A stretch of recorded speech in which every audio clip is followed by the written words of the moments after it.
বোঝা যাচ্ছে যে হত্যাকাণ্ড এতগুলো মানুষ মেরে মানবতা বিরোধী অপরাধ করার পরেও তার মধ্যে ন্যূনতম অনুশোচনা নেই। তিনি একজন হার্ড নট ক্রিমিনালের ভূমিকায় অবতীর্ণ হয়েছেন। সুতরাং এই ট্রাইব্যুনালের মামলায় তিনি যেহেতু সকল অপরাধীদের প্রাণভোমরা ছিলেন, সুপার স্ট্রাকচারের সকল স্ট্রাকচারের উপরে অবস্থান করতেন, তিনি অপরাধের নিউক্লিয়াস ছিলেন, তাকে চরমদণ্ড এই আইনে যেটা আছে সেটাই দেয়া শ্রেয়।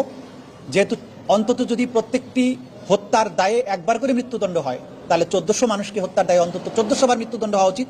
কিন্তু যেহেতু হিউম্যানলি এটা পসিবল না, অন্তত তাকে যদি একবার চরমদণ্ড না দেওয়া হয়, তিনি অবিচার করা হবে।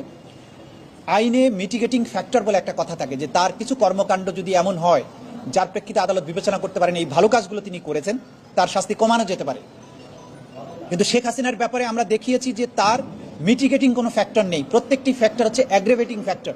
অর্থাৎ যে কোনো ফ্যাক্টরকে যদি বিবেচনা করা হয়, তাহলে দেখা যাবে তার অপরাধে তার শাস্তি পরিমাণটা বাড়ানো দরকার, কমানোর কোনো সুযোগ নেই। সুতরাং তার ব্যাপারে আমরা বলেছি যে তাকে চরম শাস্তি দেয়াটা উচিত এই আইনের এই বিচারের মধ্যে।